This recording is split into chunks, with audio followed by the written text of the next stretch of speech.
Hello, hello. We're back for another exciting episode of the Armenian Sports News Podcast. I am your host, Andre Khatchaturian, alongside Jason Takhtadjian, coming in from Fresno, California. Jason, let's play a game right now. What's the weather like in Fresno? The temperature?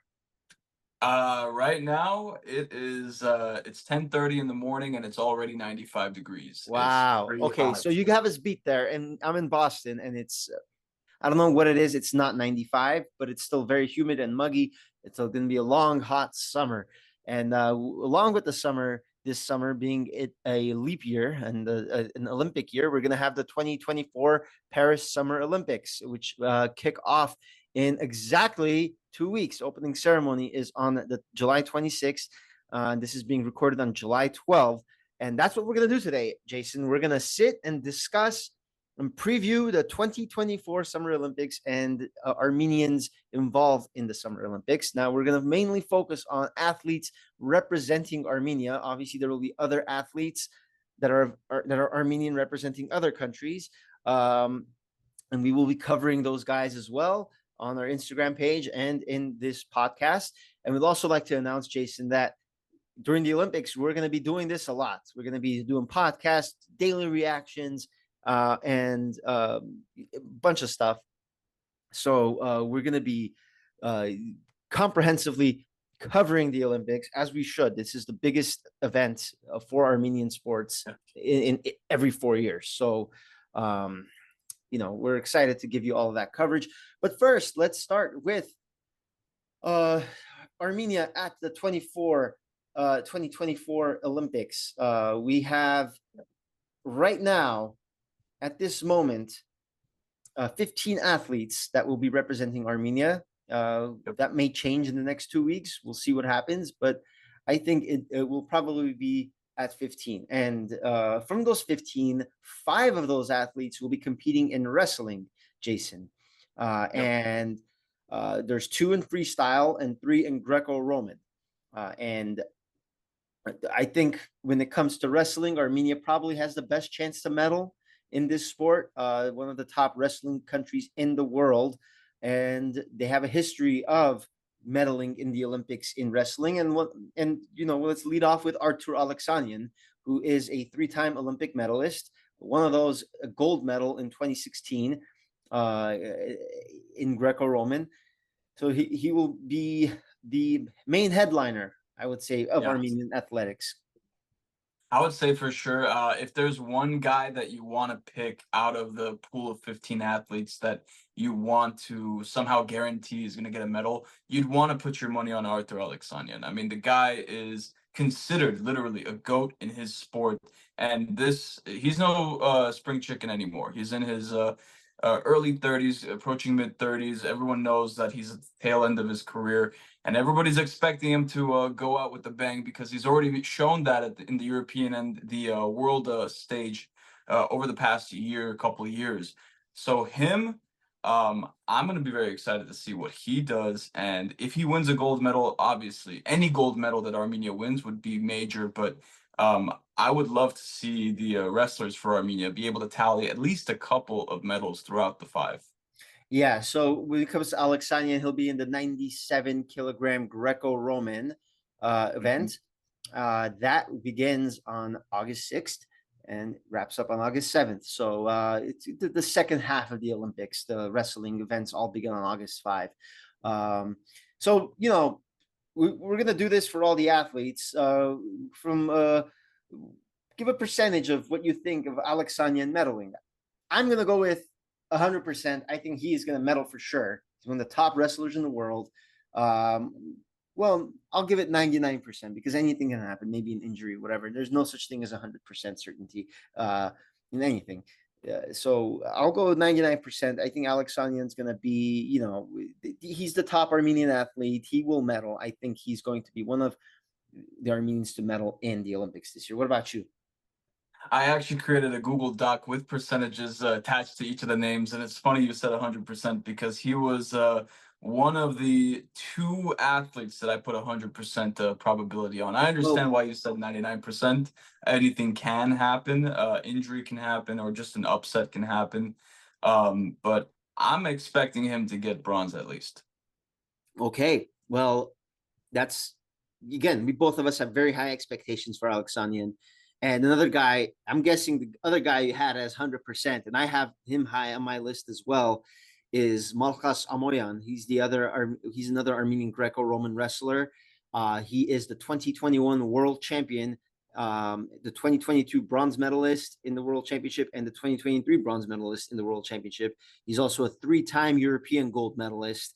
And most recently he won the gold in the 2024 European Championships.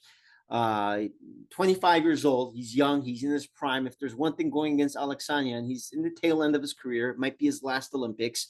But Amoyan, this is his first Olympics. So I would give him a 99.5% probability, a little bit higher than Alexanian, just because of his youth and he's in his prime. And he notably defeated a Turkish fighter in the European gold medal match in 2024. Yeah. So, that was very viral. Every Armenian loves when they beat a Turk in any wrestling or, boxing event. So this is, very popular athlete, and he's the future in the 77 kilogram event, which begins also on August 6th. So August 6th, whatever you're doing, cancel it. You're going to be sitting home. You're going to be watching Amoyan and Alexanian compete in the Olympics, August 6th and 7th. So it's must-see television, and you'll be able to see all of the Olympics on the NBC Sports app. So we're excited to watch that on just the two of the Armenian favorites competing. And I forgot to, am I correct that Amoyan was your 100%?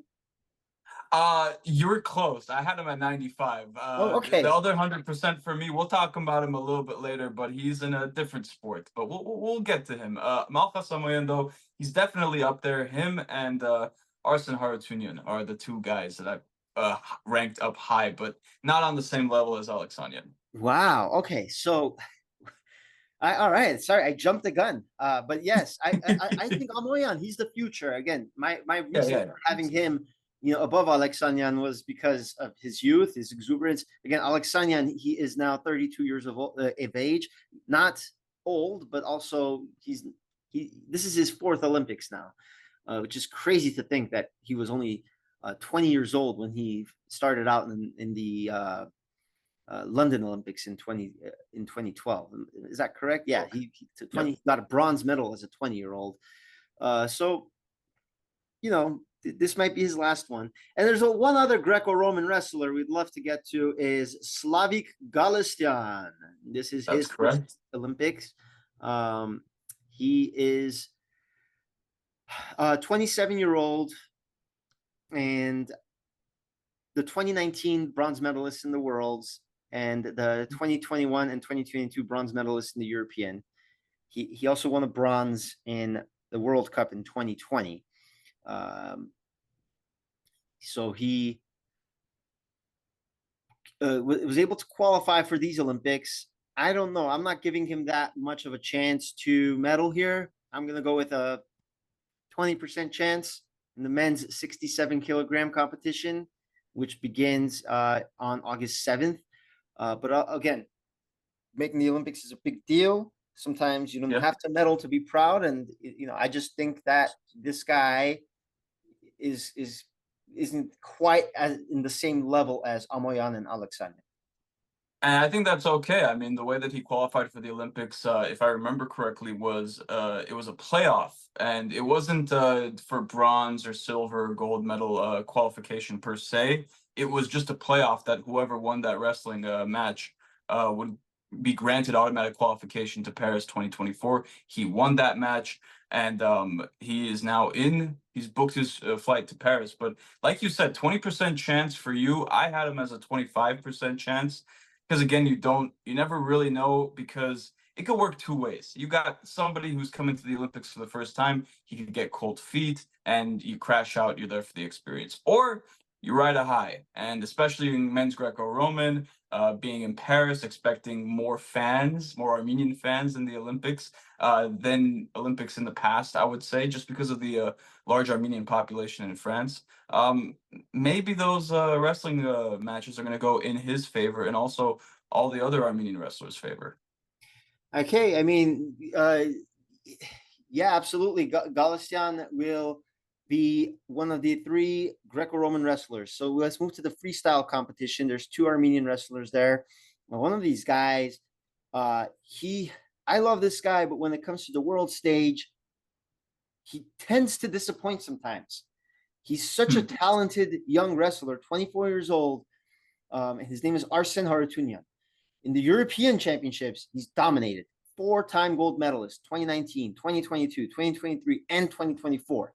On the World Championship stage, always falls short. Bronze medal in 21, bronze medal in 22, and bronze medal in 23. He in the last World Championships, he lost in the quarterfinals to a Japanese wrestler. So maybe this is a sign that, okay, in Europe, wrestling is the wrestlers are very strong in Europe, but when you expand the pool to the world, you're facing other talented wrestlers from Japan and other parts from the United States, other parts of the world where wrestling is big. And so when I want to say 50-50. I think it's a coin flip. Now, as far as gold medal goes, I'll give him a 25% chance, but as far as a medal, I'll go 50-50. I think the world is very talented in this, and in especially freestyle wrestling. And Khatchaturian, he needs to take that next step up. He kind of reminds me of the United States men's national soccer team. When they're playing within their conference, they look great. When you expand the pool and include teams from South America and Europe, that's when their flaws come out. And that's what I think about ASN Khatchaturian. I think that's the world's first ever ASN Khatchaturian to U.S. men's national soccer team comparison that we've ever experienced. So thank you for that, Andre. I like I said a little bit earlier, I do think that this is his time to medal in the Olympics. I gave him a high percentage, 95% to medal, way different. I'm on a different scale compared to you right now. But I just think that it's his time. And even if he does get a bronze or a silver, ultimately that's what that percentage is for. But going back to what you said about getting a gold medal, I think I'm in line with you, about 20-25%, even though I'm still expecting him to get a bronze medal. So Khatchaturian qualified for the Olympics based upon his performance in the World Championships. So he was one of 5 wrestlers to qualify directly from the Worlds. The other 11 wrestlers in the 57 kilogram class qualified in qualification tournaments. So that's one way of knowing that, oh, this guy is legit, is through the way they qualify. Right. Someone like Galician, we talked about, made it through the qualification tournament. One of the last qualifiers is different than someone like Khatchaturian or Alexanian or Amoyan, who qualified because of their performance in the World Championships. Another guy who qualified from the World Championships, and I think is also another medal favorite, is Vazgen Takhtadjian. Takhtadjian has an interesting history. He's, again, I think one of those up-and-coming guys from Ararat, Armenia, 24 years old. He, again, European champion in 2023, and he also won golds in the Grand Prix in 2023 and 2024. These are world events that this guy is winning golds in. And the 2023 was a European event. He won the bronze medal in the World Championship last year. So, but then again, the guy's 23. He's young. I think he breaks through. I will give him a 90% chance to medal. I think Takhtadjian's time is now. He has shown that he can perform in the high level in world events. Now in the World Championships in the 65 kilograms, he lost in the semifinals to a Puerto Rican fighter, Sebastian Rivera. So here's another example of an Armenian fighter looking great in the European level, and when you expand the pool to the world level and include fighters from Puerto Rico, he lost, but he lost by 1 point. So again, I'm kind of giving him the benefit of the doubt. Maybe he bounces back from that and medals. I'm high on Takhtadjian. What about you? I was gonna say, I think Rivera is a really good wrestler too, and ended up winning that gold medal. He lost. He got shut out by a Hungarian wrestler, Ismail Mushkayev. Whoever that guy is, my apologies. Thank you for the clarification. But I was going to say just a little a caveat when it comes to Vazgen Tevanian's time in this Olympics. Talking about those World Championships and his qualification to the semifinal, in order for him to qualify, he had to beat an Azerbaijani opponent, Haji Aliyev, destroyed him 12-2 in the scores. Apparently, Haji Aliyev has also qualified for the same weight class and could possibly have a rematch with Vazgen Tevanian in Paris. That is something I'm going to be keeping an eye on because, yeah, everybody knows that there's history behind that, and it's going to be a fantastic match regardless. 100% agree with that. That is going to be must-see TV. And, you know, anytime you have a fighter from Armenia and Azerbaijan or Turkey square off, it's excellent television, and hopefully we see that happen in this Olympics. I'm sure Aliyev is out for some revenge, and Tevanian, definitely all these Armenians, when they fight an Azerbaijani fighter, they're thinking about something more than just the fight. They're thinking about, you know, they might not admit it, but it's you know, it gets a little political. So I think they absolutely think about that. Yeah, 100%. And it's 100%. fuel for fire. So Tevanian and Khatchaturian are your freestylists. Again, the wrestling events, they take place starting August 5 and go until August 11, which is the last day of the Olympics. So keep out the wrestling. It takes a while for the wrestling to start, especially the freestyle events. They don't begin until August 8th. So that's the last weekend of the Olympics. That's probably the last batch of sports that are going on, huh? Yes. A lot of the team events reach their gold medal matches around that time. And, you know, so we've covered the first five. Again, we're both very high on the wrestlers. I think there's a very good chance that Armenia wins at least 3 medals in wrestling. Again, I love Alexanian, I love Amoyan, and Tevanian. I think are locks for me to win medals. You can even throw Khatchaturian in there. If there's an over under of 2.5 of wrestling medals, take the over on that. I think they can even get up to 4. Gebeshian's kind of the wild card there, but you never know. We'll see.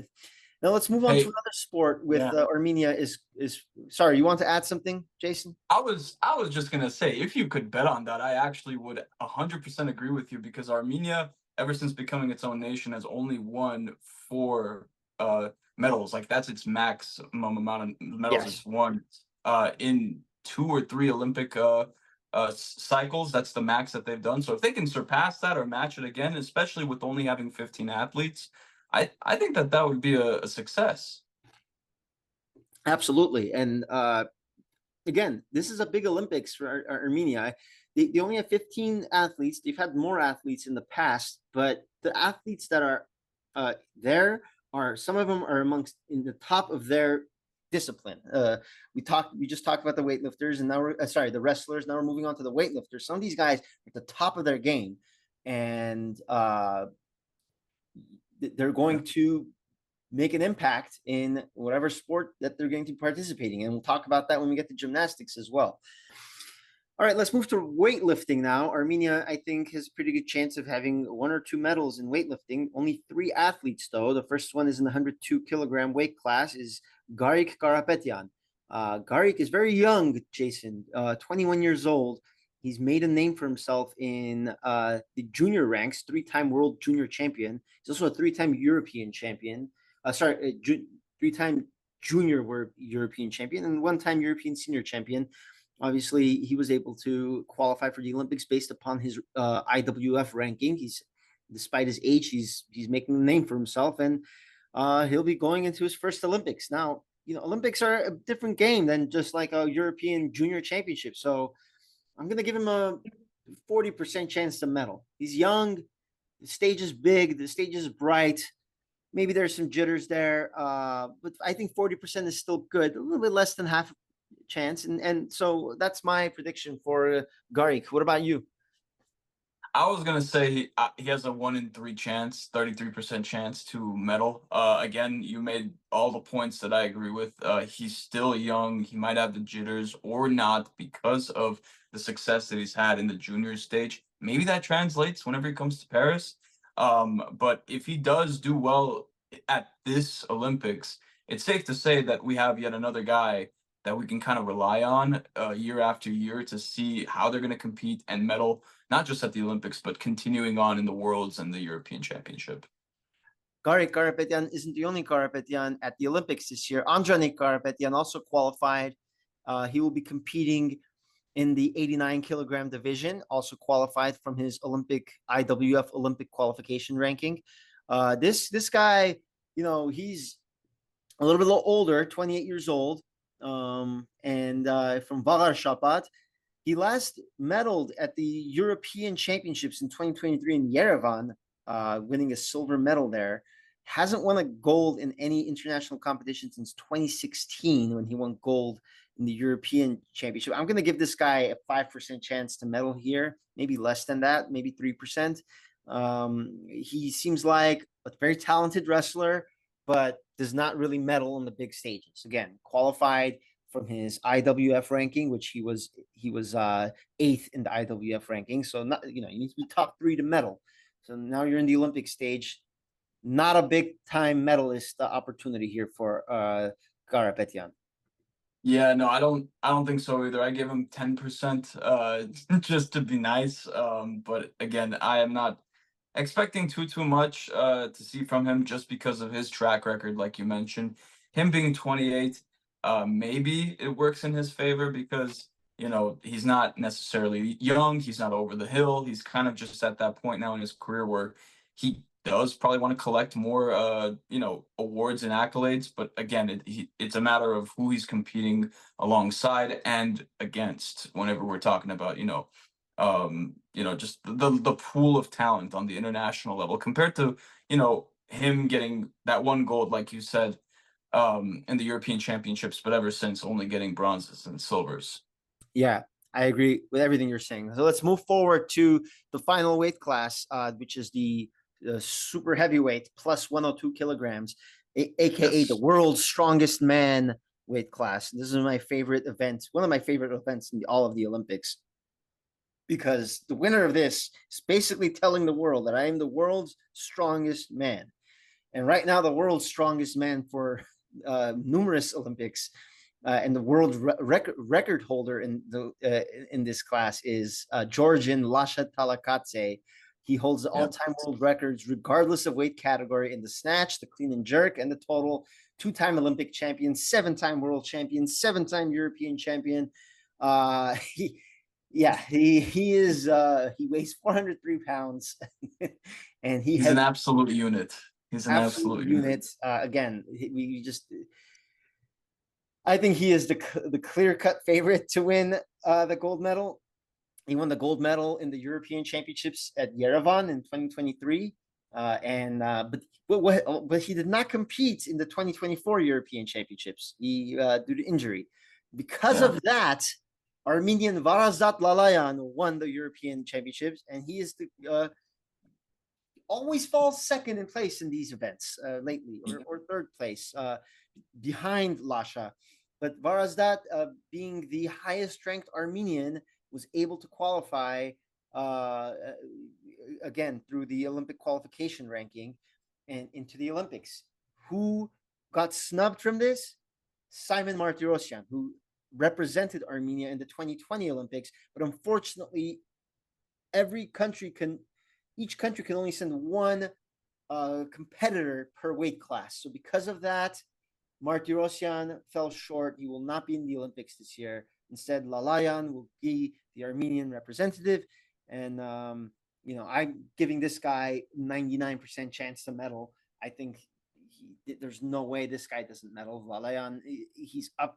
If it wasn't for Lasha, he would be the world's strongest man. Unfortunately, Lasha is next. He's like, Peyton Manning when it comes to give a comparison. Unfortunately, Tom Brady played at the same time as Peyton Manning, or else Peyton Manning would have more than 2 Super Bowls, for example. Right. I mean, the good thing is Lalayan's 25, so the good thing that he has going for him is the longevity moving forward with life without Lasha, but that's still not happening right now. Lasha's back from injury, and again, like you said, he's expected to win that gold medal. But Lalayan, I'm expecting him to win silver at the very least, if not upset Lasha. Okay, so we know he's going to probably medal. What are the Yeah, chances you think he wins gold and beats Lasha? Maybe every empire falls, Jason. I think this one's got to be 50-50, man. I think this one's got to 50-50. be Wow. 50-50. Okay. Jeez, I think that's a so because look, Lalayan's only getting more experience. Lasha's only getting older, and he, like you said, he's coming off not just any injury, but it was I believe a knee injury, and that's pretty serious when it comes to weightlifting. but You have to keep 50-50 that into means that it's consideration. like a 50 there it's not 50-50 means that there's like a 50% chance. It's a heads or tails coin flip. I think Yeah, Lasha's favored to win gold medal in this event by a wide margin. If Varazdat wins gold, it's a major upset. I'm giving him a 10% chance to win gold. That you have to think of oof. it that way. Like if he wins gold, that's a huge upset. You're knocking down the world champion.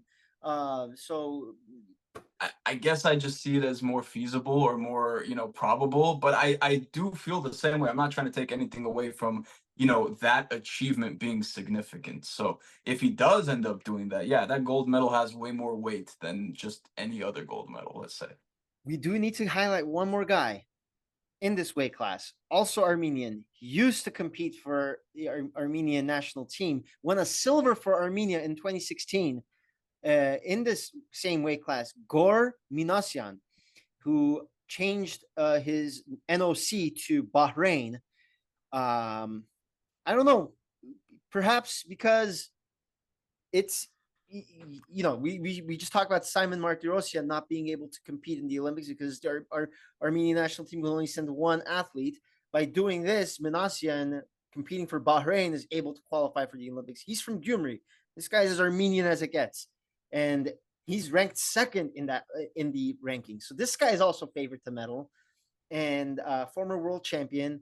But he's also 29 years old. I think like you mentioned, Lalayan's younger, gives them the best chance to medal. But I think a Manasyan medal is a medal for Armenia. I would agree. I think anybody who's Armenian or has an Armenian surname not representing Armenia, that's still a medal for Armenia. Absolutely. I think we all take that, especially the coaches too. Let's not forget the women's water polo team for the U.S. and Australian basketball too. So Absolutely, yeah. Women's water polo coach is Adam Krukorian, many time world. He's led the U.S. national women's water polo team to championships, world championships, Olympic gold medals. He's a long time coach there, and also the Australian men's national basketball team's head coach, Brian Gurgin. He's led Australia to its first Olympic medal last Olympics, and he'll be at the helm for Australia again this year. back with the Boomers.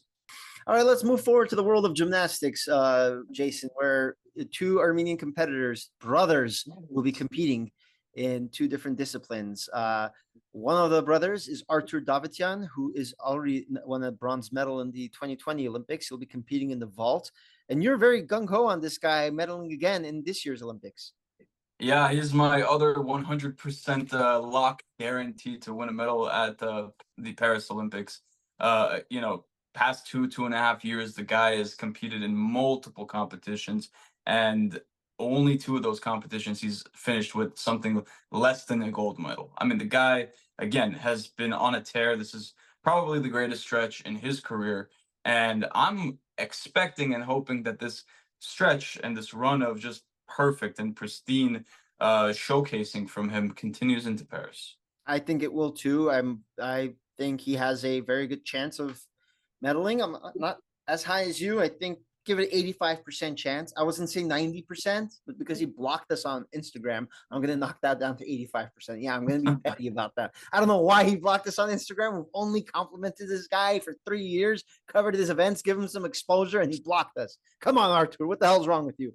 But I give him benefit of the doubt. yeah, I mean, he's not gonna see this anyway because he blocked us. What did you say? I said maybe I'll give him benefit of the doubt. Maybe he doesn't know that he has us blocked. Maybe just a misunderstanding. I don't know. I don't know. We'll get to the bottom of it one day. We can say this because he's not going to see it. Maybe someone will send the message to him, but he still won't be able to see it because he blocked us. Anyway, we forgive you, Artur. But best of luck in the Summer Olympics to you. Absolutely. I think again he's been very dominant. Highlight real vaults. Again, dominant in the European events. Only one gold in the World Championships though. So, but he has won 8 gold medals in the FIG World Cup. I'm no gymnastics expert, so I can't tell you if the FIG World Cup gold is a more or less competitive than a world championship gold. But regardless, this is a guy who's only getting better. Won a bronze in Tokyo. I think he'll medal here as well. I'll give him an 87% chance. I'll raise it from 85.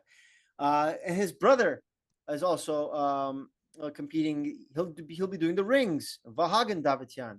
Yep. And so let me backtrack. Both of these guys will be in the all around. That's how it works Yes. in gymnastics. All these athletes have a qualification day, the day one of their event. They compete in the all around, and then the top all around scores go to the individual all around event, and then the top scores in each discipline advance to the finals of each individual discipline. I believe there's 6 of them in the men's and 4 of them in the women's. One of those disciplines is the vault, which Artur Davitian will be competing in, and the other is the rings, which Vahagan Davitian will be competing in. Now, I tried my best to explain that. I think I actually did a pretty good job. But yeah, so Vahagan will be doing the rings. He won silver medals in the 2016 and 2023 rings events and a bronze in the 2019. These are all European championships. He has not won any medals in the world championships, but he does have 3 World Cup gold medals. Again, I'm not sure how much more competitive the world championship is compared to the FIG World Cup. That said, I'm going to give this guy a 20% chance to medal. Yeah, that's where I was. 35 well, years old. He's up there in age. Yeah, 20% because still, despite what you said, he did have some pretty impressive performances at the World Cup, especially finishing up in Doha, Qatar, with that gold medal. But hey, like you said, he is a little bit older. There isn't as much expectation on him getting a medal compared to Artur. But still, we're still expecting, him specifically when it comes to rings to show his capabilities. Yes, and I think this is kind of more a career accomplishment for Vahagan. He's been doing this since 1994, since he was 6 years old, and he's competed at many different world and European championships dating back to 2010. So to him, for finally making the Olympic team, that's fantastic. But I think a medal will be like icing on the cake at this point. So congratulations to Vahagan for finally making it to the Olympic team. And now we move on to boxing. By the way, we have not told you when the gymnastics events are. Those begin July 27th. So keep an eye out for that. The vault final will be on August 4. The rings final will be on August 4 as well. So there we go. There you go. And we talk about the boxing. Now, boxing has been a very good sport for Armenia in the professional ranks. You know, there's so many talented Armenian boxers, but only one Olympian here, and he comes in the super heavyweight division, David Chaloyan, and he's the only Olympian. He secured a spot following a triumph in the quarterbouts round of the 2024 Olympic qualification tournament in Bangkok. So he barely made the Olympics. I'm going to give this guy, less than 5% chance to medal, which, not too great considering Armenia is coming off winning a medal in boxing with Hovannes Bachkov doing that job in 2020. He's obviously moved on to having a professional career now. Again, these are amateur boxers. Right. And again, I think you and I were of the same understanding of it would have been nice to see a little bit more Armenians representing in the boxing realm rather than just one.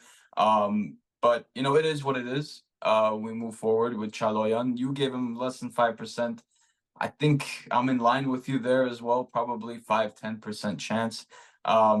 Partially due to the fact that, he's still relatively new to the block, not too much professional fighting underneath him in the big ranks. And like you said, he qualified during the second qualification tournament. So I think that was the last chance as well for Armenia to have a boxer there in Paris. It was, and Chalayan will be that representative. So now we move on to swimming and track and field. Every Olympics, every nation is allowed to send through the universality placement, one or two athletes. they didn't actually qualify. They were just sent because of universality, kind of giving every country a chance to have an Olympian. It's uh, you can make what you want of that, but Armenia, because of this rule, has two swimmers going.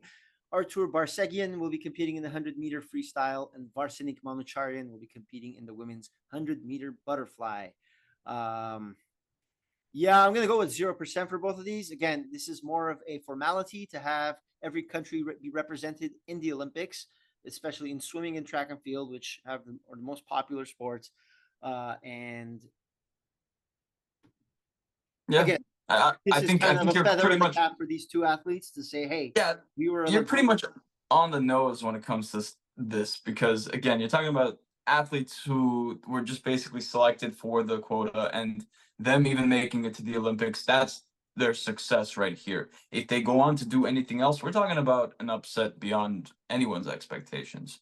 And again, it's just a lack of background knowledge there. Varsinik Manucharian is a younger swimmer, could be a name that in the future we see of a more reoccurring name for Armenian swimming, but still, don't have too much hope with medals. This is her second Olympics. She was actually in the 2020 Summer Olympics, which were held in 2021, in the 100 meters freestyle. So we have, some numbers on how she performed there, and she out of 52 swimmers, she finished 45th. So that's just kind of 59 Only way seconds, is up. 59 seconds to do the 100 meters, whereas the gold medalist, was in 52 seconds. So 7-second difference. That's a lot in swimming. Yeah. Absolutely. So again, congratulations to both of them. We are not making fun of them at all. We are very proud of them. All of our Armenian athletes making the Olympics. And now we go into athletics, aka track and field, who right now, this is the one thing that's been confusing me, Jason, for the last 2 weeks. We've been receiving different reports about who Armenia's track and field representative is. 2 weeks ago, there was a report on Armen Press that Armenia's representative in track and field would be Alison Halverson in the 100-meter race, as the sole female and sole competitor for Armenia. A few days later, that was retracted, and the Armenian Olympic Committee came out and said, Robert Emiyan came out and said that, no, hold your horses. Alison is not our Olympian yet. We have not decided yet. A few days after that, it came out that Alison was not named the Armenian Olympian in the track and field. It was instead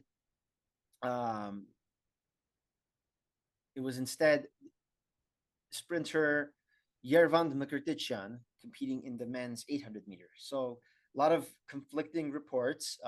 We don't know if Alison is going to the Olympics or not, but it appears that she will not be. That's what it appears, that she won't be. And it's kind of a bummer, considering at first the reports making her think she's going, and then they slip the rug under her and say, no, actually, we're sending another person. So looking into some of the background, Jason, I looked at some of the rules of what is the universality placement for these countries. So basically, the rule is if you don't have someone qualify based upon their time, your country can send one male or one female in the 3 following events: the 100-meter event, 800-meter event, or the marathon event. Alison was going to be competing. She's a short distance sprinter, 100-meter event. Now, because she and then that was going to be it. But then, and it has to be going all over the place. It has to be your highest ranked athlete in each gender. So highest ranked male or highest ranked female in one of those 3 events. Alison's the highest ranked female. Yervan's the highest ranked male. And they chose Yervan to compete in the 800-meter race. And so we don't know if they'll also if there's even room for Alison. But then when you look at the quotas for total athletes in each event, it becomes really weird, because on the Olympics website, it says in the 100-meter race, men and female, the quota is 56 runners. But right now, you see that 86 runners have qualified. That's 30 more than 56.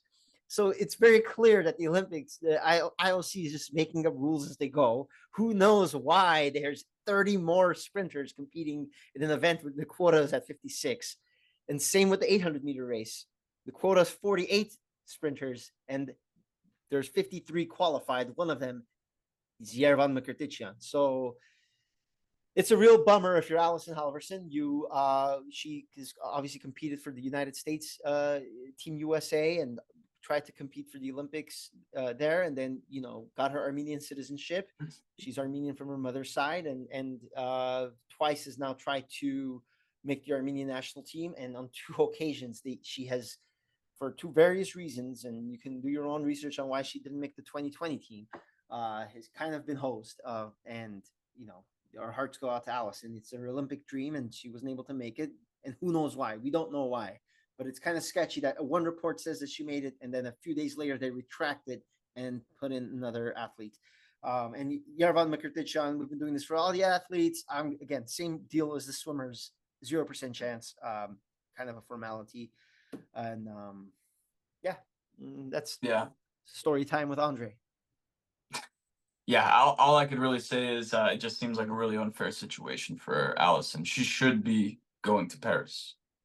I mean, by rule, if these are the rules, then Yerevan, is the Olympian. You're choosing either your highest male or highest female ranked athlete. But but for reports to leak that you're going, and then they say, "Oh wait, never mind, you're not going," is really a right.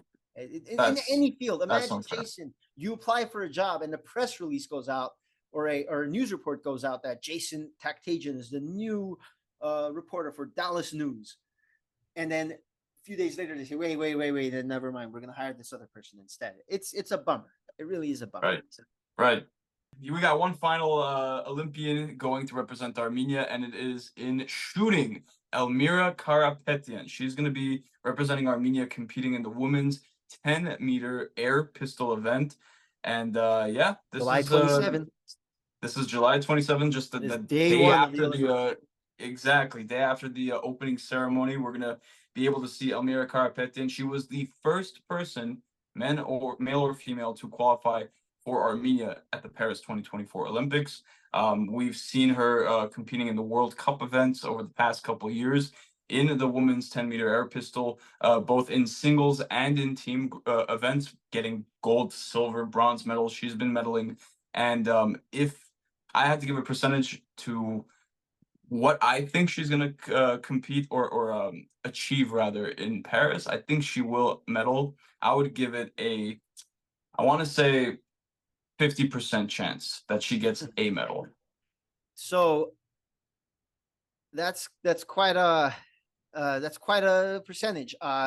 So Elmira competed in the 2020 Olympics, finished 18th, and by razor thin 4 points, was 4 points away from qualifying to the final. But the medalists, the 3 medalists were way ahead of everybody else. So given that, I'd give her less than a 3% chance of medaling. It's going to be tough. Again, there's 53 competitors in the 10-meter air pistol, at least in the last Olympics, and 8 advanced to the final. From those 8, 3 medals. So again, this is an interesting sport. You're all the results, the difference is razor thin. So it's like, it's very, very close. So it's fine margins. It's fine margins. It's a sport of fine margins. You're right. Yeah, and from that, again, everybody's pretty good in this sport as well. You got a woman named Anna Korakaki. She was one of the medalists.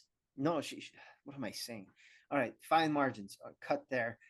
All right, Jason. Now we got to move on. I want to talk one more thing before we sign off. I know this is one of our longer podcasts, but it's the Olympics. You got to preview them, and but what we're going to talk about now is not the Olympics. It's the UEFA Euro 2024 final on Sunday. Again, we're recording this on Friday. The final between England and Spain is on Sunday. Obviously, Armenia did not qualify for Euro 2024, but it's been an exciting event. Armenians all over the world have been watching this event. Soccer fans all over the world have been excited about the quality of competition. Oh my God, the quarters and the semifinals, all of them were just unbelievable. There wasn't a single game that disappointed. So now high expectations for the final with England and Spain. What do you think is going to happen? Man, I initially predicted when the knockout round started that the winner of Spain versus Germany in the quarterfinals would go on to win the Euro championships. That's what I initially said. Yeah. That's what I initially said. But right now, something is telling me that it's coming home. And I don't know why, but it seems like now is the time for England to finally break the curse and win a major international trophy. However, we have to understand why Spain are in this position in the first place, because they've actually played like a team that knows how to play with each other. Despite a lot of new and younger players coming in, a lot of change that has, really shaped the Spanish national team over the past half decade, I would say, whenever we had the likes of Sergio Ramos still captaining the team, to now having guys like Lamine Yamal on the team who are not he turns 17 tomorrow. He turns 17 the day like the championship will happen, and he'll be 17 years old in one day.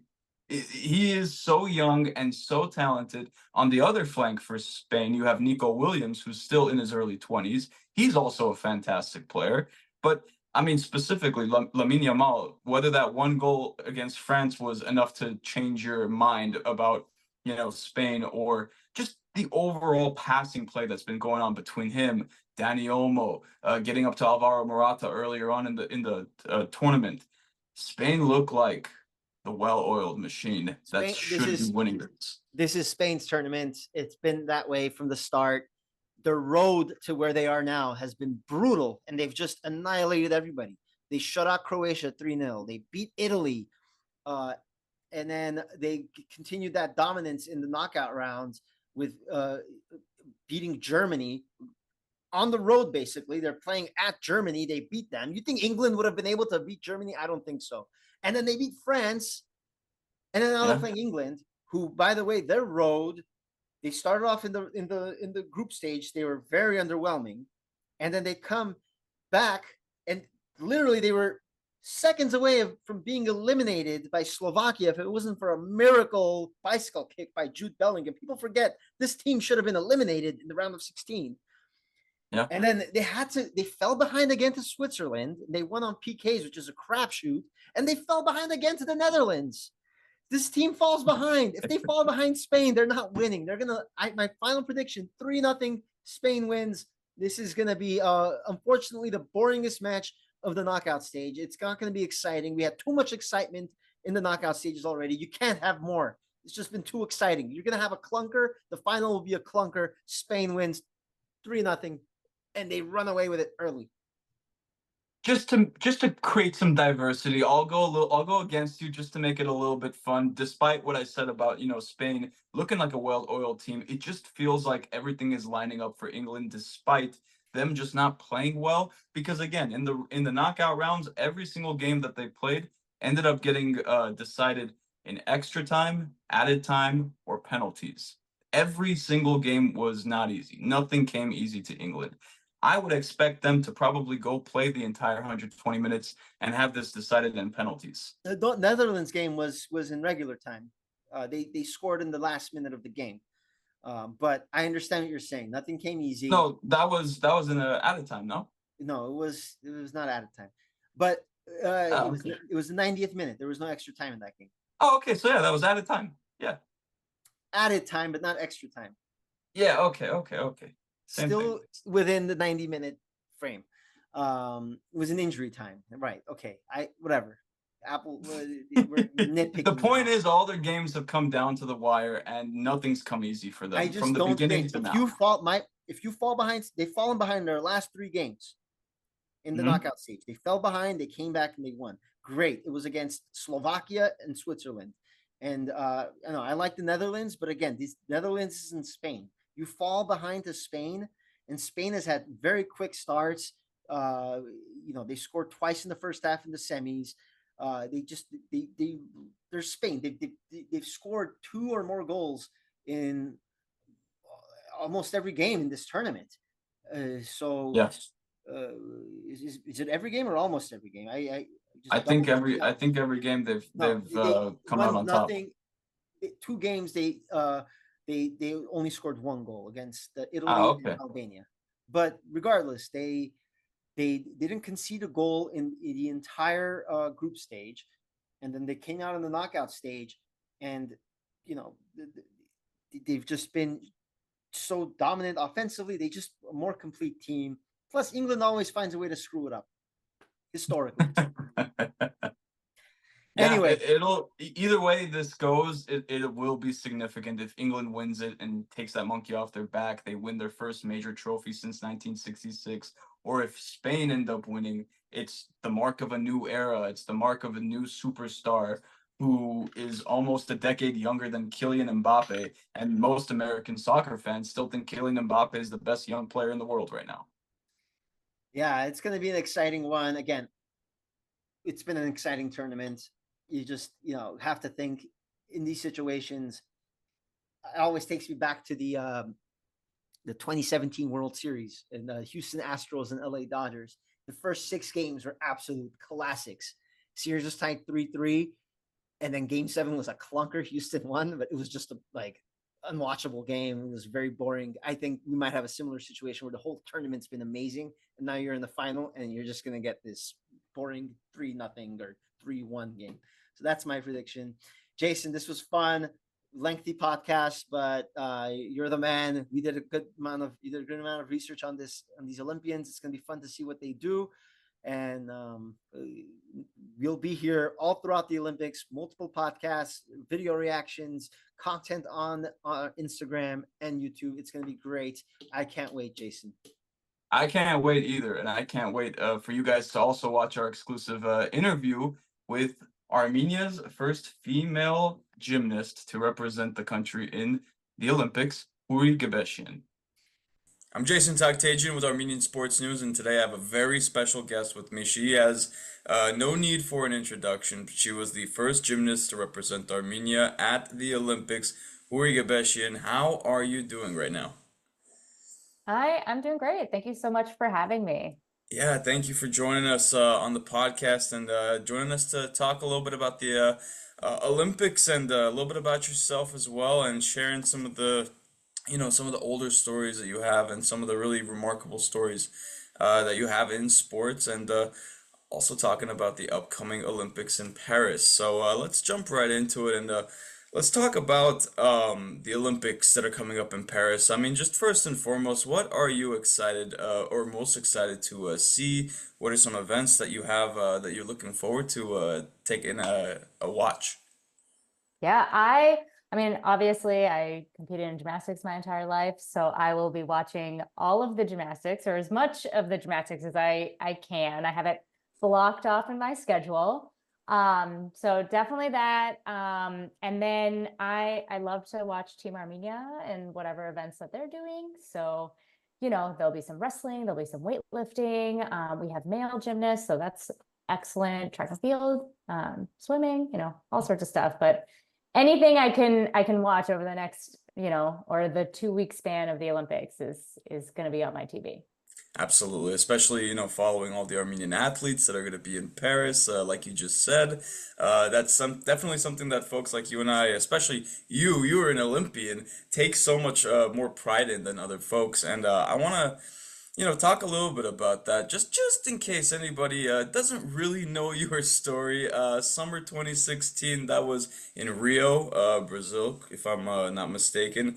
That is when you made history for Armenia, becoming the first gymnast to represent the nation officially at the Olympics. I want to just kind of talk to you about that, because obviously it's not just a overnight thing that you wake up and you become an Olympian. I'm sure there was a lot of work and effort that went into this, years of training, years of qualification beforehand. Just tell me first and foremost about that journey to qualify for the Olympics for the first time. What sort of part of your life were you in? What was going on in your life that you were kind of doing as well as training and doing something that you enjoyed, like gymnastics? Yeah, absolutely. I do want to correct you first before we jump in. I was the first female gymnast to represent Armenia at an Olympic Games. We have had male gymnasts, great, great athletes there, but just want to make sure that I'm Okay. not stealing that title. But I was the first female gymnast. Okay, because Gymnastics. I did think that it was just first male or female because it wasn't officially under Armenia, like it was under the USSR. But you know what? We're gonna go with what you're saying. Regardless, it's still historical. It's still something that is notable in just sports, not just women's sports, but sports in general. So let's talk a little bit about that then. Let's talk about, just what that path was like for you to get to Rio. Yeah, yeah. So my journey was a little untraditional. I competed at the Olympic Games at the age of 27. So I was a bit older than the rest of the field at that time. Now it's actually getting older, which is excellent. There's a little bit more longevity in gymnastics for women, which is great. But for me, I actually tried for the 2012 Olympic Games, fell short of that by one spot, which was devastating. And then I stepped away from gymnastics, really not wanting to do anything with it. It was heartbreaking to be so close and not make it. And so I decided to pursue a career in medicine. I went to physician assistant school. I did 2 years of graduate school, and then after graduating and becoming a physician assistant, I decided, you know what, I miss gymnastics. There's kind of this hole, this missing piece. I was so close last time, so why not just give it a try again this time? And so then I kind of made a plan in 2013 to try for the 2016 games, and I started training like the summer of 2014, and had about 2 years to get back in shape, get things going, find a gym, figure out how to make it, and ultimately the happy ending happened, and I did end up qualifying to the 2016 Olympic Games. And that's no easy feat on its own, but I want to make sure that we highlight what you did say. You went into the medical field to become a medical assistant and still found time to train and qualify for the Olympics. Yeah, a physician assistant. A physician Which assistant. now I think the name has changed to physician associate. So I probably should use the right name there. But yeah, I'm a PA. I worked full time as a PA, and I trained on my off days from work. And I had an amazing boss that really supported my dream and helped me make it happen. So Yeah, and there's one image that really stands out to me, and it's a photo of you in the delivery room. Like, tell me a little bit about, what was it that you were doing in that job where you were learning to do, and some of the things that you were involved in, and then, like you said, the next day, your off day, you're switching outfits, and now you're, in the gym.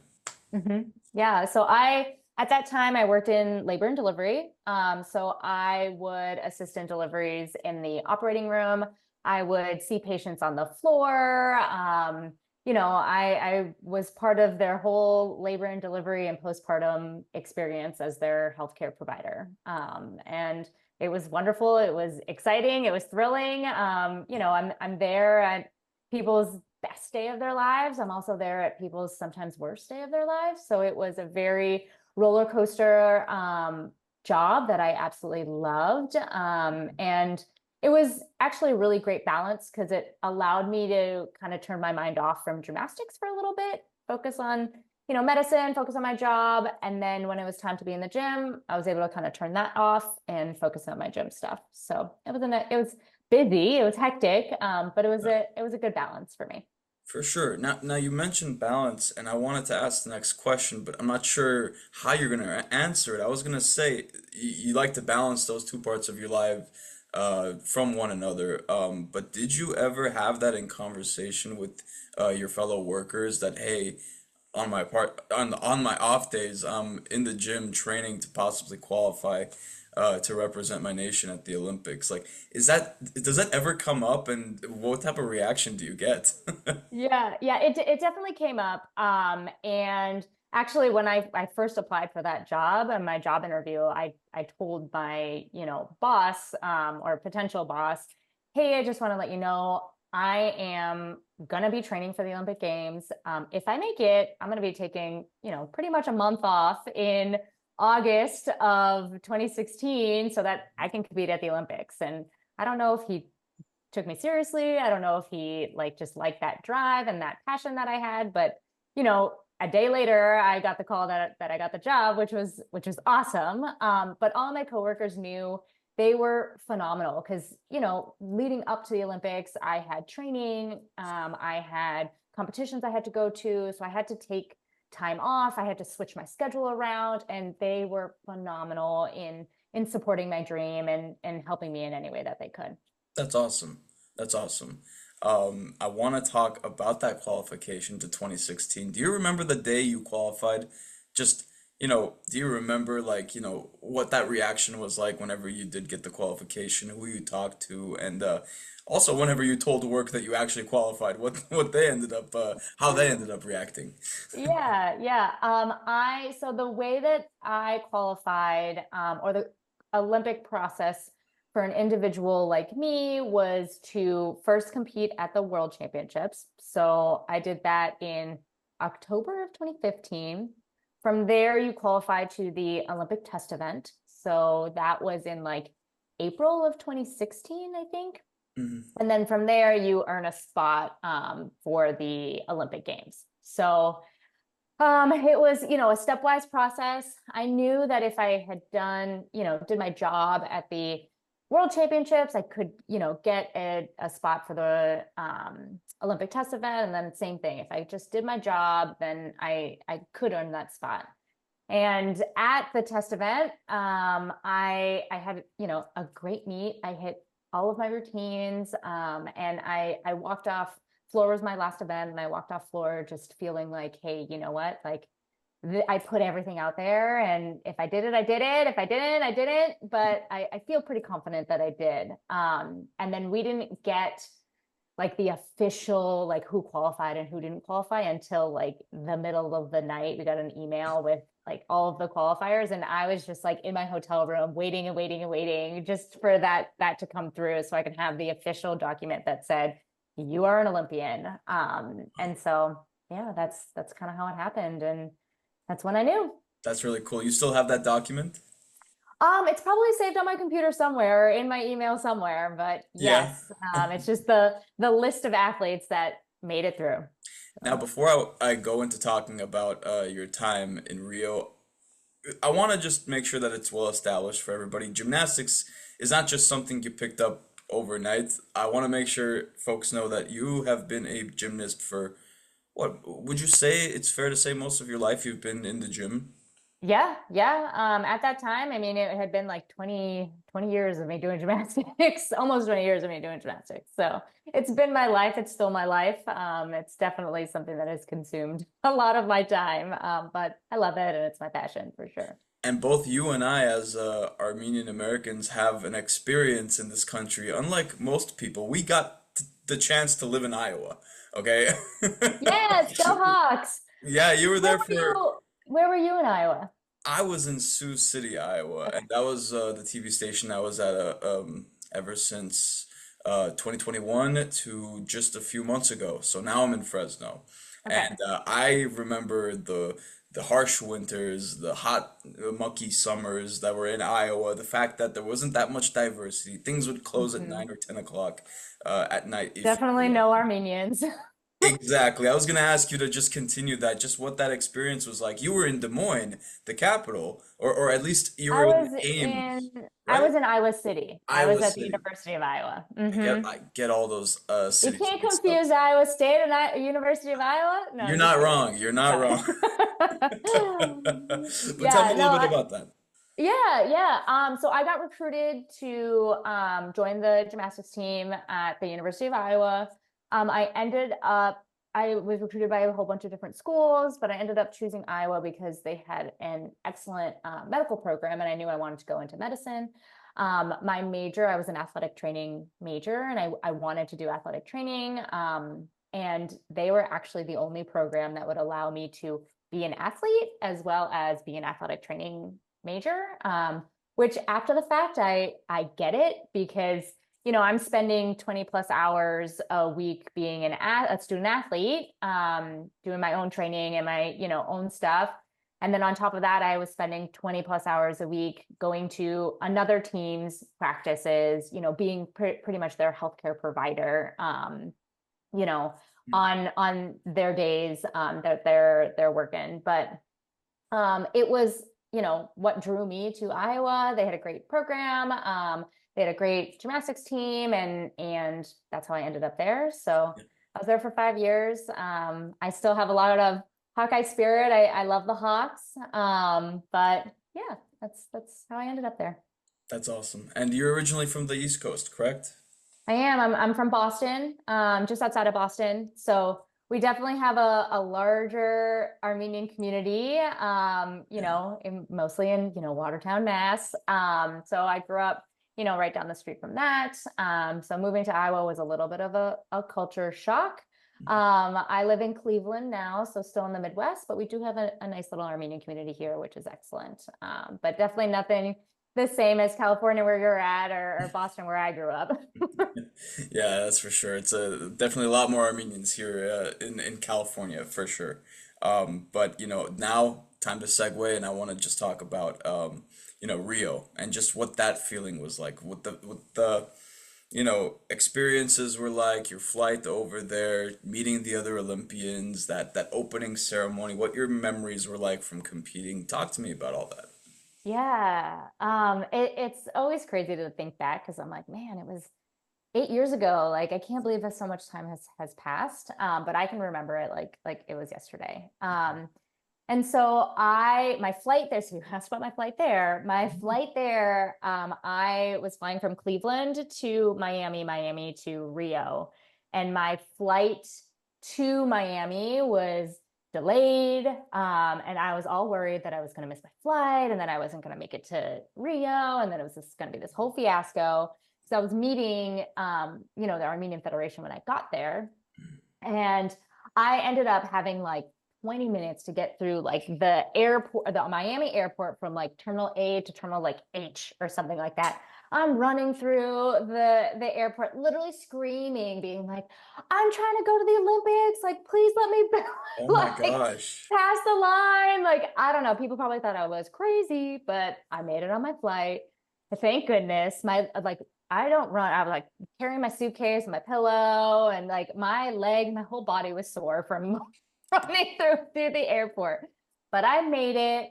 My bags didn't make it, of course. So like I had no clothes for a couple of days in Rio, but it was fine. I got there, I got to my training sessions, and I ended up competing, and it was great. But that was a fiasco in and of itself. But once I arrived, I met the whole delegation, which was pretty cool. It was interesting because everybody that was there was from, Armenia proper. I was the only diasporan Armenian. And so it was a little bit of a struggle to kind of feel like I fit in with the rest of them. I think they were nice and welcoming, but I was a little bit seen as an outsider. But once I competed and kind of proved my worth and that I deserve to be there and that I am Armenian and, I'm doing this for the right reasons, I think I gained a little bit more respect from the federations, from the other athletes, from, more people than just the the gymnastics team, who I knew through the process of qualifications. I had done a couple of competitions with them, and they were awesome. But that was definitely a challenge when I got there to, you know, really feel like I was part of Team Armenia. But once I left, I felt like I was amongst, you know, peers, which was great, and a really good experience. But other than that, what was the other thing? Oh, the opening ceremonies is what you wanted to know about. Yes. That was another fiasco. So I obviously wasn't in Armenia to like pick up my gear and my clothes and all of that stuff. And so I was worried that they would just forget my things or nobody would bring it. So I actually had a friend who was going to Armenia pick up my stuff. And I was like, you're going to be in Armenia. Please go get my things from the Armenian Olympic Committee. Please overnight it to me so that I can have it in my hands and make sure I have all of my things. And so that was a fiasco. I had my outfit, which was great. The coach that was assigned to me, he was like, nah, like they'll bring my stuff. They didn't bring his stuff, so he couldn't go to the opening ceremonies. Oh my gosh. I was like, thank goodness somebody got my things. Or else you Because wouldn't I have been wasn't able to experience it. Yeah. exactly. And the opening ceremonies is like the high. I mean, obviously competing at the games is a highlight, but like the opening ceremonies is a highlight, right? Like you as the athletes are the presentation, right? That's what everybody's waiting for. That's what the whole thing is all about. And as an athlete, you're bussed there for you know, hours. Like we are waiting all day for this event, and we're just waiting and waiting and waiting. We can hear everything that's happening inside the arena, but we can't see anything because we're outside because, you know, we're the main attraction. And so finally, after hours of waiting, we're like shuffled through and we go like through the basement, through the tunnels, and then we finally open up into this arena that's just like this huge party. Everybody is screaming, and it is just like, I remember looking around and being like, everyone is here for us. And like, what a crazy experience. Like, I'm so grateful to be here. I'm so grateful that there's all these people here cheering us on. Like, who knows if anybody knew that I was there, but I felt like everybody was cheering me on. And it was just such an incredible experience to be a part of that. That sounds like an incredible experience, and that just popped another question into my mind. While you were in that whole Olympic experience, going and meeting other Olympians, did you meet any notable Olympians or any Olympians that you maybe knew of or wanted to meet that you had the chance to? So most of the like high profile athletes did not stay in the Olympic Village. They, you know, stayed who knows where, at a hotel. I think they're like the basketball team stayed on like a ship or something. Like, I don't know. But occasionally you would kind of run into people. Like I somehow ended up on the, like, when I went to go watch track and field, I ended up like on the practice like field. And so like Usain Bolt was like within arm's reach of me. And I was like, oh my gosh, that's Usain Bolt. Did I talk to him? No, but he was right there. So that was pretty cool. I met Simone Biles, a lot of the gymnastics people that were big deals then. I had a chance to either train with or, you know, see on the bus or whatever, but other big name people, not really. I mean, I watched I watched Michael Phelps swim, but I didn't get to meet him in person. That's still pretty notable to be arm's reach from Usain Bolt and get to know Simone Biles and other U.S. Olympic gymnasts, because those are very famous gymnasts. I've met Aly Raisman once before, and she's very sweet. So that's really cool to have that sort of experience. Going from the athletes though to the fans, did you have any fan interactions in Brazil with any like Armenian supporters? Did you notice it while you were competing? Just what that environment was like when you were competing there? I remember in the stands, I mean, I think it was probably my family that had like an Armenian flag waving. But I don't think like I had anybody come up to me. I don't remember like I was signing autographs for like little gymnastics fans, but I don't know if they were Armenians or anything of that sort. But I do know that like there was a lot of hype on the media, and I had a lot of people reach out to me via social media, email, like just sending me lots of really wonderful messages. So I had a lot of support going into the Olympics, after the Olympics, you know, with just the whole experience. So And by any chance, is that your outfit in the back from the Olympics? yes, yep, that's my leotard. That's really cool. That's really cool. So Yeah. I mean, it is a little bit tough to ask that question, especially for a country like Brazil that has a Armenian population, but it's not that large, so to say. But you could say that this coming Olympics this year in Paris, there could be more Armenians, especially because the country of France has about 500,000 Armenians. That was according to the latest numbers that I saw in my research. Um, but Armenians are going to possibly have some support in the upcoming Olympics, and I wanted to ask you about just representing your nation at the Olympics, what that was like, and when it really hit you, just what that feeling was like, just to be like, wow, I'm really at the Olympics, representing my country, really. Yeah, I mean, I think there was a lot of build up to the Olympics. Like I wanted there to be a following. I wanted this experience to not only be my experience, but to be the experience of the Armenian community, of the gymnastics community, kind of everybody along this journey with me. And so I really felt that throughout the journey. And I like once I competed, like it was such an honor. Like you can see on my leotard, I have the flag right on my shoulder. Like I was Team Armenia 100%. I think I had, a little bit of reservations, feeling like, oh, I am a diasporan Armenian. I'm not going to be seen as a true Armenian, which I had a little bit of that when I first showed up. But I think seeing the amazing support from worldwide, Armenians literally worldwide, being excited about this journey that they were on with me, and the feedback, like so many people were tuned in, watched, and were like, you could see the joy and the honor radiating off of you, like when you were doing your gymnastics. And that was really what I wanted from that experience, and I wanted people to feel. So I think it came across. It truly was an amazing thing, and I'm so glad to have had the opportunity to represent Armenia doing the thing that I absolutely love.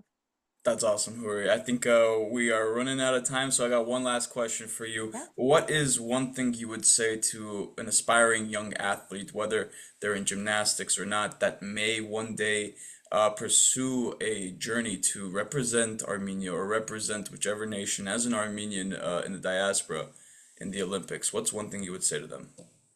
Yeah. So, I mean, my tagline back in the day was, "It's never too late to deliver a dream." So I think it's really important. Like if you have something that you want to do, if there's something you've always dreamed of, like it's not impossible. Like as long as you put your work in, you have that dream, you have that drive, like you can make anything happen.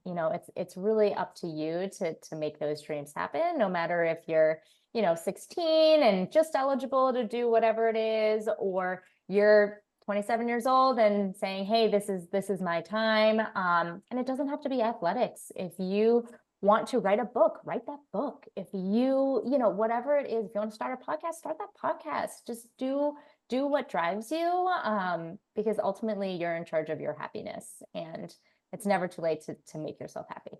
So, yeah. Very well said, Houry. Thank you very much once again for joining us on the Armenian Sports Podcast. Thank you so much for having me. This was great. Well, that was a scintillating conversation between you and Houry, Jason. We're going to have many more of that, many more conversations and interviews like that throughout the month. It's going to be an exciting month for Armenia, for ASN. It's going to be great. I can't wait. And, you said you want to add something about Houry. Yes, absolutely. She was an absolute pleasure to talk about. But the last thing we wanted to get into, and I'll mention it now, is that Now she owns her own company. She lives in Ohio still. She now owns her own company, and she's still in the gymnastics world. She's offering recruiting, which is personalized gymnastics, getting gymnasts, getting recruiting guidance and education, and her company is called Full Out Recruit. So that's what she's up to now in this stage of her career. That's excellent. And we wish her the best of luck in that venture. And we wish all of the Armenian athletes the best of luck in the 2024 Paris Olympics. Jason, until next time, thank you so much for joining and hosting this with me. And all of our listeners, thank you so much for listening. Until next time, this is the ASN Podcast. Sayonara.